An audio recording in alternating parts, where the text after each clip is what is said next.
Få bort den der. Nå dere, dere klar for siste sesjon? Yay! Den ganske skummel, men den også utrolig fascinerende. Psychometrics. Altså, før var det sånn at jeg tenkte at jeg var helt trygg, fordi ok, jeg kanskje la ut litt mye på Facebook, men jeg en av hvor mange milliarder mennesker som gjør akkurat det. Hvis noen hører på meg, hvis noen ser på mitt kredittkortbruk, det ikke så farlig, for jeg har ikke noe å skjule, og dessuten så det ingen som klarer å legge sammen 2 og 2. Det ingen som opptatt av akkurat meg. Sånn var det kanskje før, men som dere snart skal få høre, sånn det ikke lenger. De sporene vi legger fra oss, de kan, og de vil bli brukt. Spørsmålet bare til hva. Mannen som en av de fremste i verden på akkurat dette, og som har stått bak en hel rekke av de viktigste oppfinnelsene på dette feltet, han vi så heldige å ha med oss her i dag. Han skal nå holde sitt foredrag. Han står bak her, han har med seg en liten venn. Michal, Kosinski, are you ready? Gi han en varm applaus. The stage is yours.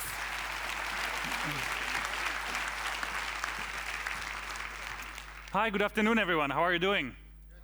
Good, great. Well, you are still alive. That's very impressive. We'll be talking today about big data and what we can predict about individuals based on the digital footprints we are all living behind. So I guess, we actually were joking that you can't get it wrong, and I just got it wrong, but it seems to be working now. So I guess it won't be news in this room that we are leaving behind an enormous amount of digital footprints while going through our lives.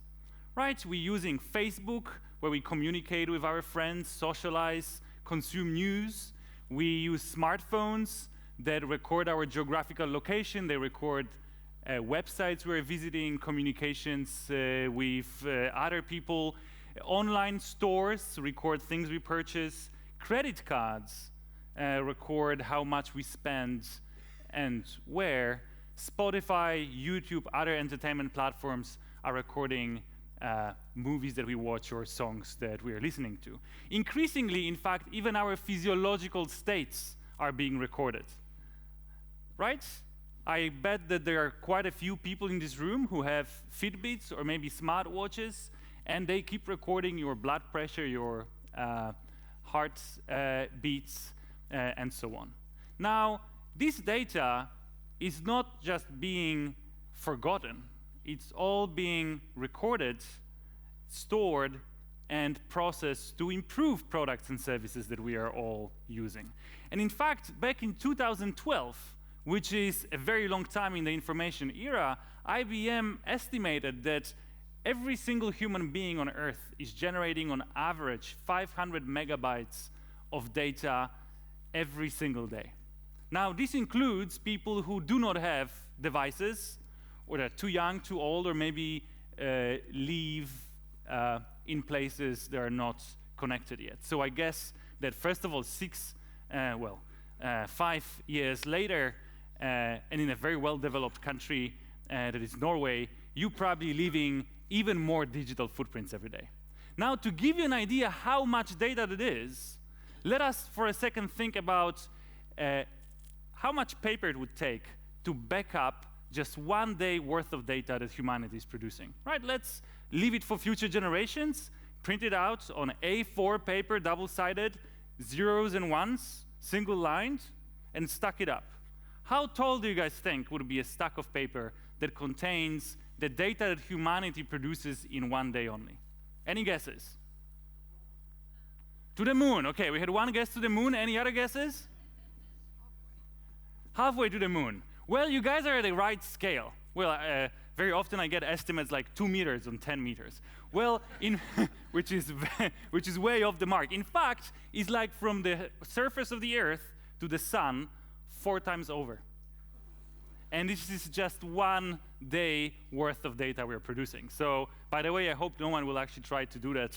I'm not sure if we have enough forest here in Norway to do that. Now, this data, of course, is also aggregated. So there are online marketplaces like Axiom, for instance, they would buy data from different companies, apps, and platforms. So they would buy your Facebook data, they would buy your credit card data. In fact, companies like Visa and MasterCard do not define themselves anymore as financial companies. They see themselves, you go to their website, they see themselves as consumer insights companies. So those data aggregators would buy your data that comes from different sources, which basically means that now the information about your purchases is combined with the information about your geographical location, your educational history, your health, your Facebook data, your smartphone data, maybe data from your dating website. And now those markets would also store information for hundreds of millions of people.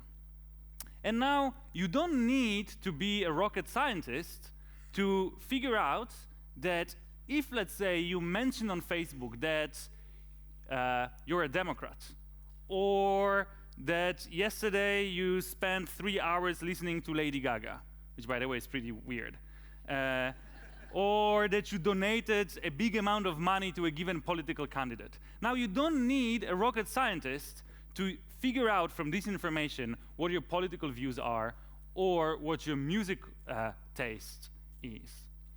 Now, what my research is looking at is whether we can take this information that is visible on the surface and use algorithms to learn things that maybe you did not want to reveal directly. Right? So imagine a scenario in which you never ever mentioned your political views in any communication that was mediated by digital media. You never mentioned which party you vote for, or never donated any money to a political organization. Now the big question is, can we take your tweets or your playlist from Spotify and still infer your political views? And the answer, of course, is yes. And let me show you a short video that reports on some of the recent results. Now, clicking like on Facebook is something most of us do without thinking. The University of Cambridge over in London actually did a study of what people like on Facebook to try to determine facts about them that they wouldn't otherwise know. So they didn't just look at the products, the movies, the bands that people like. They also looked at the status updates that people liked, the photos that people liked, and they were able to draw some really, really interesting conclusions about all of your likes that you're clicking can tell more about you than you might have realized, from your political values to your religion to your gender to your happiness to your age. In fact, some parts of your identity can be predicted with 95% accuracy. Accuracy was lowest, about 60%, when it came to predicting whether a user's parents were still together when they were 21. People whose parents divorced before they were 21 tended to like statements about relationships. Drug users were ID'd with about 65% accuracy, smokers with 73%, and drinkers with 70%. Sexual orientation was also easier to distinguish among men, 88% right there. For women, it was about 75%. Gender, by the way, race, religion, and political views were predicted with high accuracy as well. For instance, white versus black, 95%.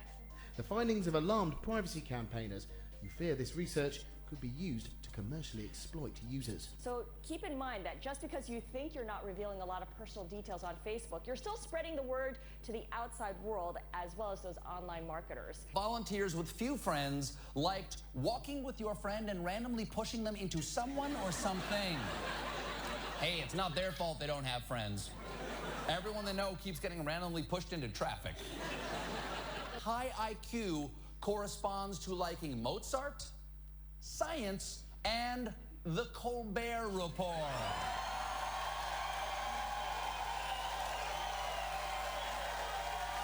Research indicated people who like Harley-Davidson motorbikes are generally of low IQ. We thought we'd better offer a right to reply. I'd say our average customer is probably more intelligent than most, and we've certainly got a lot of customers who are, well, people from Cambridge University for a start. A like on Facebook can reveal if you're a gay man. Yeah, especially if what you choose to like is penises.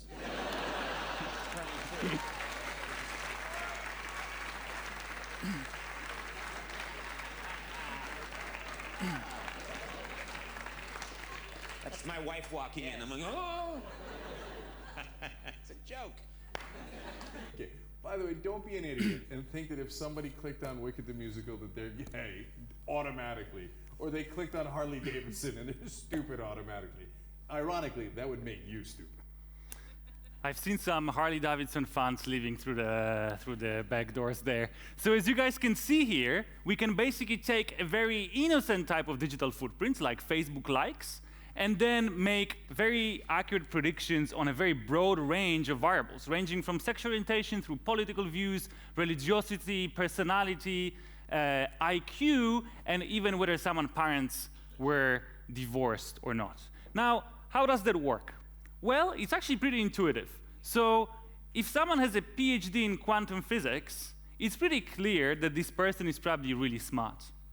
But now, if someone listens to a given song or buys a given brand of shoes, it is also revealing to a very tiny little extent about their intelligence. Now, the amount of information that you can squeeze from the fact that someone bought a given brand of shoes about their intelligence is really small. So for a human being, this information is useless. We wouldn't even be able to connect the facts here. Now, an algorithm that can look at behavior of millions of people basically gains ability to spot such correlation. Now, such correlation is so weak that on its own, it's not really informative. But an algorithm can do one more thing that humans are pretty bad at, which is it can take thousands or hundreds of thousands of pieces of information, such tiny pieces of information that are not very significant on its own, and now combine it to create a very accurate prediction.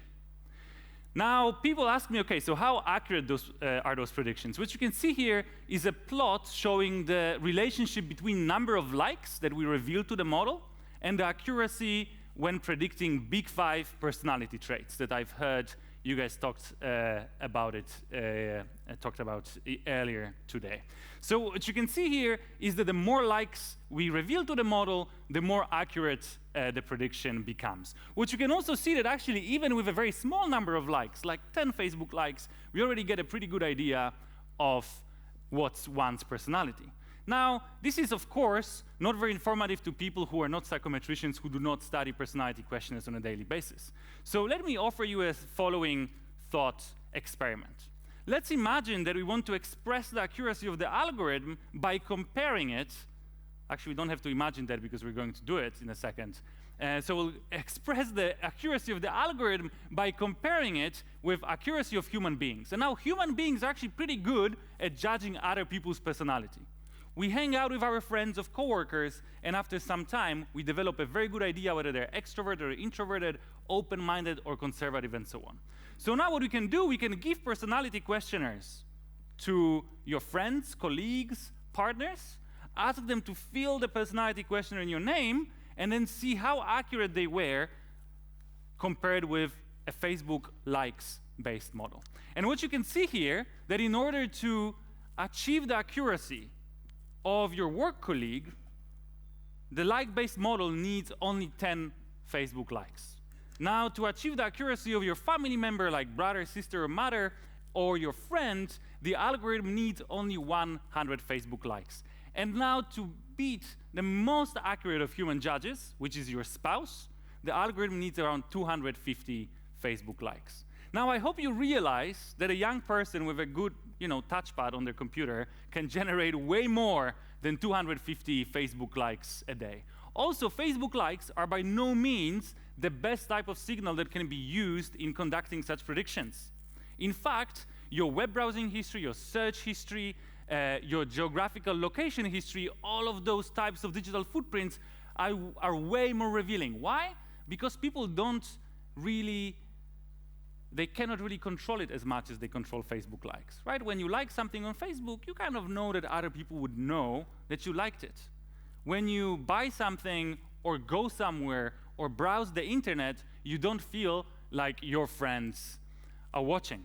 And now good news is that you can now test how accurate Facebook likes-based models are for you, yourselves. you can go to the website applymagicsauce.com that is hosted by Cambridge University, and you can both take the Facebook likes-based test and then also take traditional questionnaires to see how accurate those predictions are for you. Now, obviously, we can use many other types of digital footprints to conduct those predictions. One good example is language. Language is great at at revealing personality, political views, and also emotion, right? Because people tend to write quite a lot every single day, tweet, post status updates, write emails, or talk to each other. Now, this language can be recorded and translated into very accurate predictions of your emotion. And in fact, there are commercial products that basically would do that for you.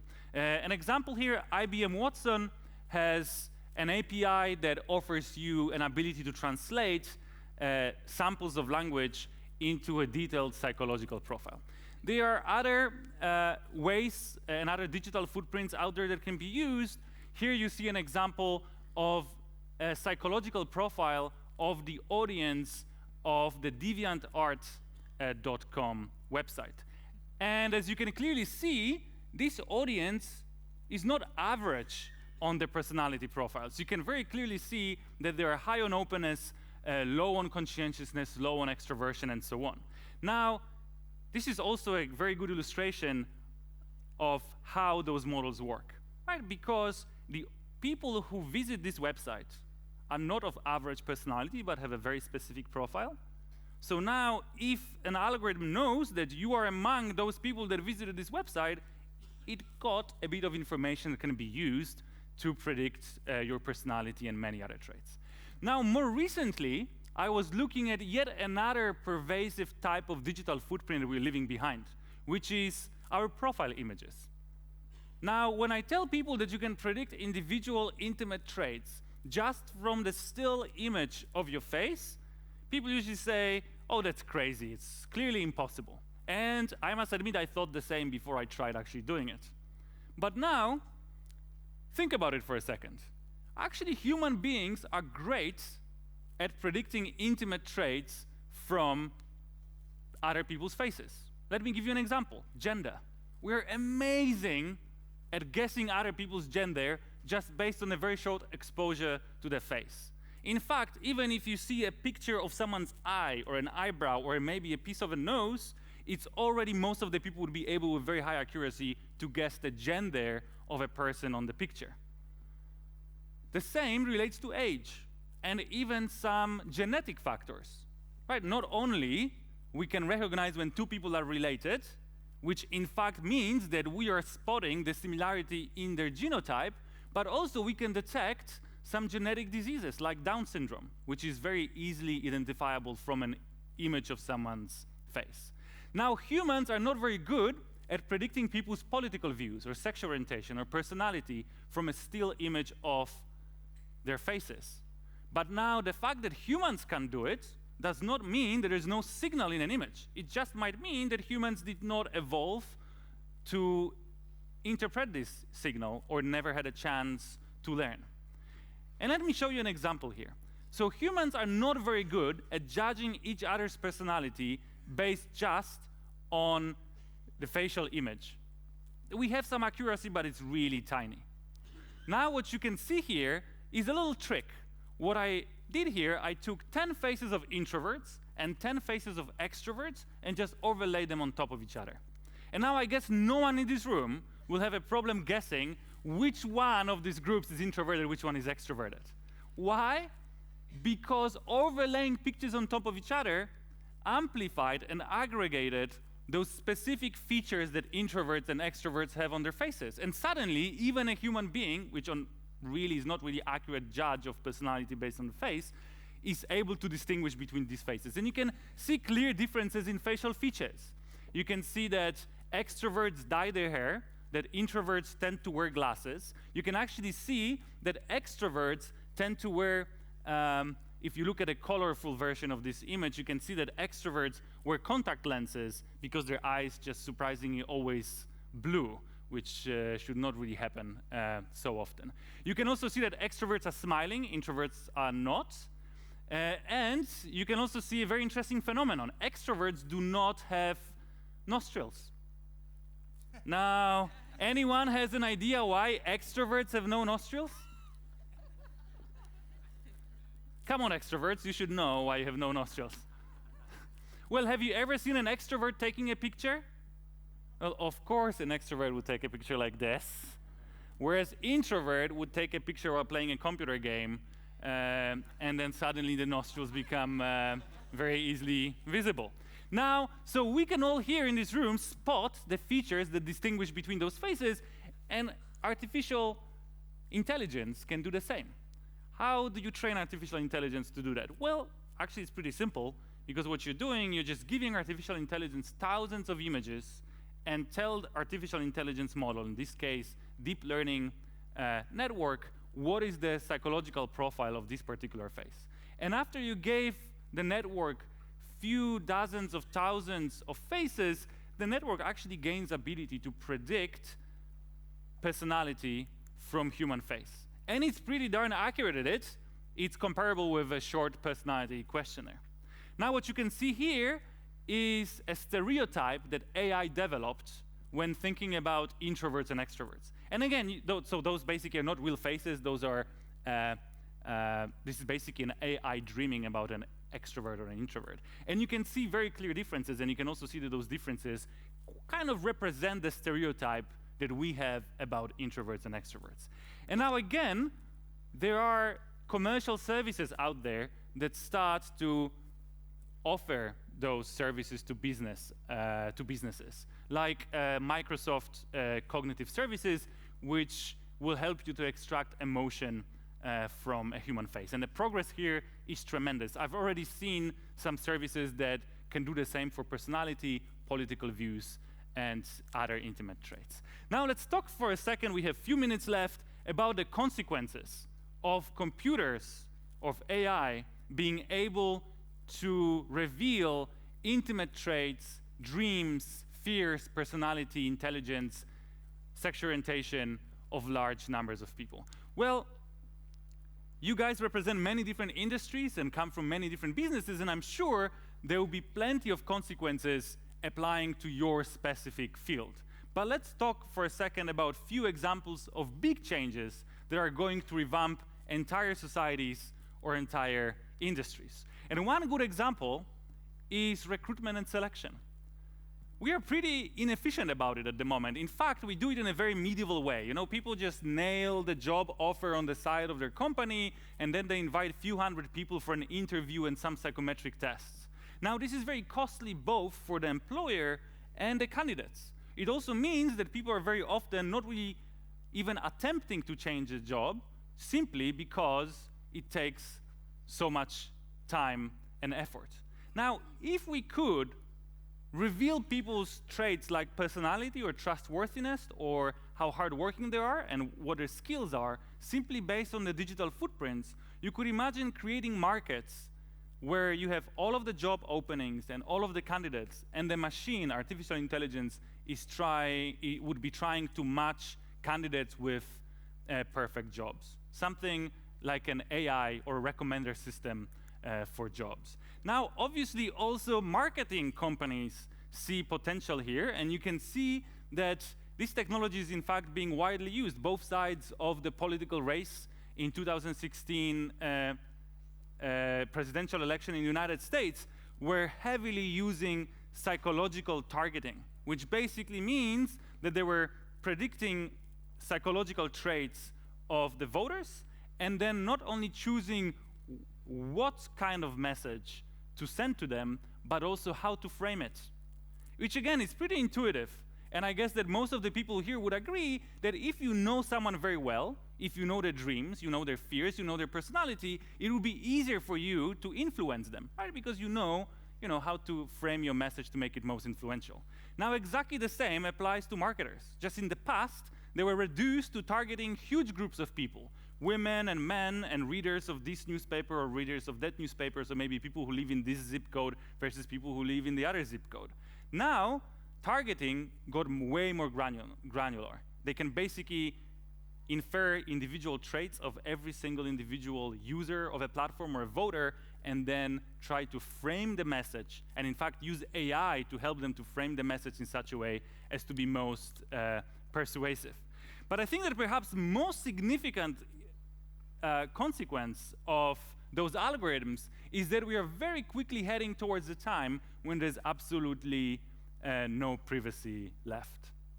Now, algorithms are getting more and more powerful at revealing our intimate traits, and we are leaving increasing amount of digital footprints behind. Now, even if somehow, and I don't think it's possible, we're given full control over our data, and again, data is really difficult to police. It doesn't know, it can cross the borders in a millisecond, it can be stolen without leaving a trace, and even if I catch someone stealing my data, or if I'm a company and I catch someone stealing my database and I order them to delete the database, how do I enforce this order? How can I be sure that the data was really deleted? But imagine that in a perfect world, we actually got full control of our data. There's still a lot that we actually want to share with the others. I want you guys to be able to read my blog. I want you to be able to read my tweets, and I want the online audience to be able to watch me speaking now on the stage. Now, those digital footprints are already plenty enough for computer algorithms to be able to reveal my intimate traits. And now the threat related to the end of the privacy might not be very apparent in a free and liberal country like Norway, but if you go to less liberal countries like Saudi Arabia, for instance, where being gay is punishable with death penalty, suddenly it becomes clear how dangerous the lack of privacy is. And at the end of the day, you don't even need to record the data. I mentioned to you that you can predict stuff from people's faces, and the same relates to very intimate traits like sexual orientation. What you can see here is a computer dreaming about faces of male, gay, and straight people, and you can see that based on 5 still images of male faces, computer algorithm can distinguish between gay and straight people with 92% accuracy. So basically my last final thought is that the sooner we realize that we lost the war on privacy and we move on to discussing how to make sure that we organize the society in such a way as to make it a livable, safe, and pleasant place, even without the privacy, the better the future will be. Thank you guys a lot. Thank you. Thank you. You're not getting this one. Thank you so much. Do you need some comfort? Are you afraid of what you told us? Thank you. This is Snorre. Do you want to hold him for a while? Thank you. So this is a great example of AI taking over the world. Yes. And us hanging out with the future masters of our race. Thank you so much for enlightening us. Just a last question, because you are running, he's going to Skavlan, so he's got a plane to catch. But well, hold on for a minute. If you could have a chip in this one, telling you what happens with me when I hold it, then that information would be very valuable, wouldn't it? I'm sure that a new version of this device is recording data and sharing it with the headquarters. Yeah. No doubts about that. Well, I won't blame you, but I should actually thank you. But your science can be used and it can be misused. And the question, and it's up to us, is how do we use it, right? Are you optimistic? Oh, I'm very optimistic. So I mentioned, well, I ended on the negative note, but in fact, I believe, it's a bit... it's weird, I just want to pet it instead of talk to people, sorry. So, in fact, I'm optimistic. Well, first of all, there's no going back. It's a bit like I had a slide there with a tornado. Yeah. Right, like, we can talk for months about making tornadoes illegal, and we can also give everyone the right to choose not to be ever affected by a tornado, but it will not stop tornadoes from coming. And the same relates to privacy. I'm not very happy about it, but it's going to be taken away from us. And now, again, let's work with privacy like we work with tornadoes. Let's try to find ways, and there are ways for sure. It just will be a task for the entire society to come together and discuss it. Think about tolerance, think about education, think about encouraging other people and encouraging other countries to create societies and legal frameworks in which it's safe and okay to not have privacy. Thank you so much. So go and be awesome at Skavlan. Everyone watches Skavlan, so good luck. And thank you again. Thank you. Thanks a lot. Thank you.